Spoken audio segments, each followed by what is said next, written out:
Hello and welcome back to Mr. C's Accounting, where we are learning about ratios. More specifically, ratios about corporations. So why do investors purchase shares in a corporation? The reason is to generate capital gains. Capital gains is a financial and legal term, and it has to do with basically making money off of money that you've invested or in items that you have acquired. And the idea with investing in corporations, i.e. buying shares from the stock market, is to buy low and sell high. So the shares of a company have a certain value and therefore price tag attached to them. And the goal is to buy these shares of ownership when their value and price is low, and then sell them after those shares' value and price have increased. Another reason is to earn dividends. So basically make your money generate more money. Therefore, investors are interested in a company's earning performance and dividend record. So these are two different ratios that we're going to talk about today. These are just really good values to know in terms of helping you invest your money in those companies to hopefully make successful investments. So, earning performance ratios. So the first one we're going to look at is earnings per share. Now this ratio is written as dollars per share. And this shows the net income earned by each common share. So EPS, which is short for earnings per share, is equal to, in brackets, net income minus preferred share dividends, end bracket. So the difference between the net income and preferred share dividends divided by the number of common shares issued. Now, an important condition for this ratio to work is that if preferred shares are cumulative, so if the dividends are cumulative, then the dividend for this current year is deducted whether it's declared or not. So you're sort of assuming that the dividends are being declared in this equation, even though they're not. Now, dividends in arrears are not subtracted from the current year.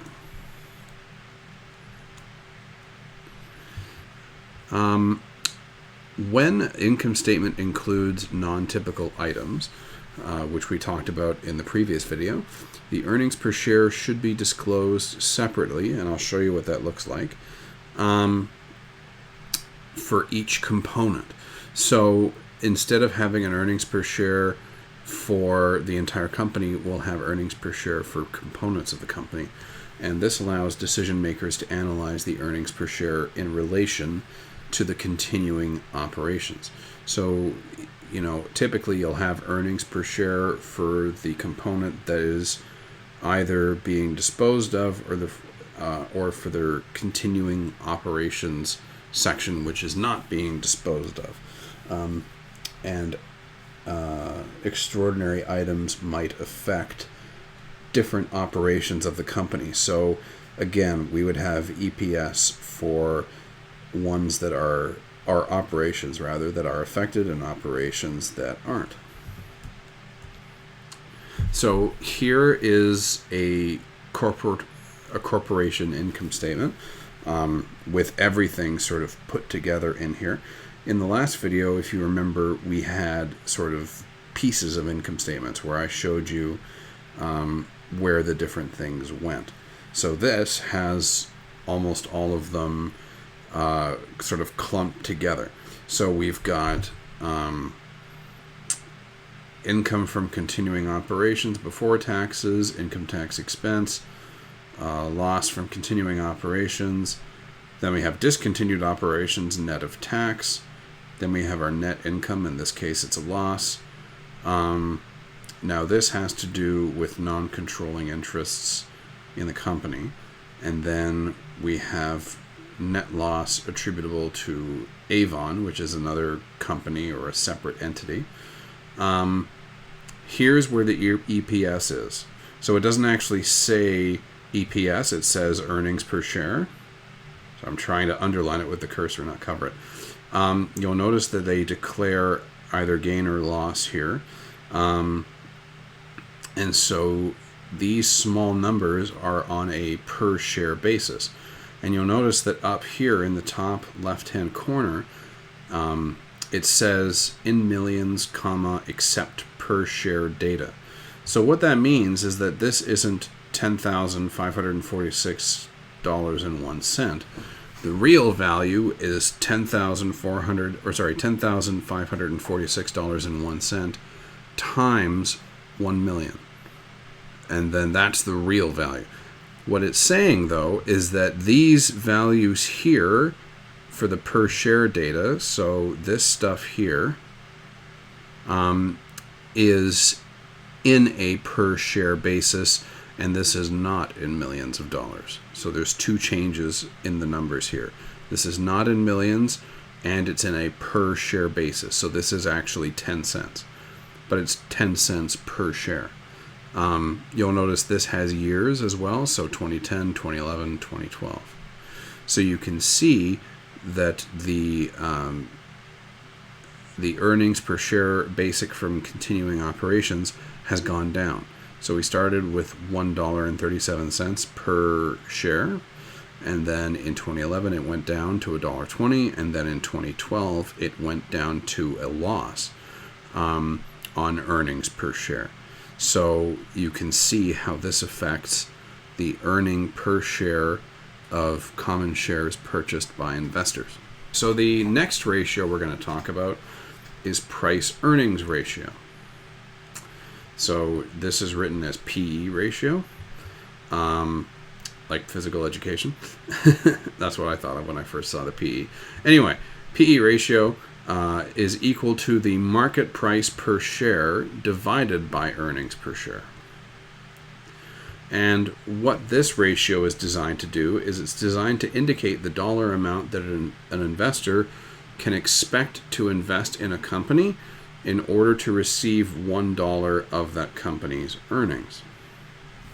So basically it's telling you the value of the share that you may or may not purchase.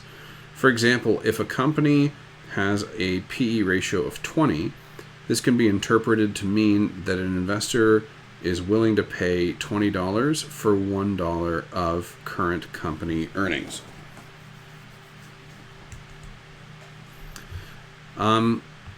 And the reason why this is useful and why we have this is because earnings per share will vary quite a bit with different companies, not just because, it's different companies, but because each different company will have a different number. Oh, it's my phone. Sorry. Because each company will have a different number of shares. So obviously the more shares a company has, the less earnings per share they will have. So you can't really compare earnings per share between companies with all that much insight, because we don't know how many shares these two different companies have issued, because that will affect things. So this is an attempt to resolve that a little bit and make companies a bit more comparable. So a high PE ratio typically indicates that investors believe a company has future growth potential. Okay, so dividend record. This is another ratio, and the first part of this is called the payout ratio, and this is written as a percentage. So remember, with dividends, that's amounts of money that a company can choose to pay to its investors. So a payout ratio tells you what percentage of earnings the company is distributing to its shareholders. Now again, remember from previous lessons that companies essentially choose how much dividends to declare and how much to give. So this percentage helps you see how much of its earnings the company is distributing to its shareholders. A high ratio may not be a good thing, and when I say it's not a good thing, I don't mean that it's not a good thing for the investors, because it means that the investors are getting a high payout. But when a company is paying dividends, it means they're not using that money to reinvest in the company. Now, this needs to be taken with a grain of salt, because just because a company doesn't declare dividends does not mean that it's reinvesting everything. But so this is an attempt to sort of gauge how much of a payout investors can expect. And if you're getting a really high payout, or higher than what is to be expected, then you may want to take a look at the company and see whether they've positioned themselves for continued success. Because if the company is not doing all that well, or if it looks like this company will begin to see trouble in the near future for whatever reason, and they're not dealing with that, but they're paying high dividends, then you might want to resist the temptation of investing in them, because troubled times are coming and they're not reinvesting the money to make preparations for that, if you see what I'm saying. So if a high flow of dividends is important, however, a high payout ratio may be what you're looking for. So again, it comes down to investor preference, and also, it's subjective to the company and what the future holds, and a bunch of other factors. So the actual payout ratio itself is equal to total cash dividends divided by net income. So this is just telling you as a percent how much of their net income they're paying in cash dividends. So another ratio we're going to examine is called dividend yield. And this is also written as a percent. And it indicates how much a company pays out in dividends each year relative to its share price. So we're not looking at how much earnings the company is distributing to its investors. We're looking at how much we have to pay in exchange for what we're getting, and we're looking at that as a percent.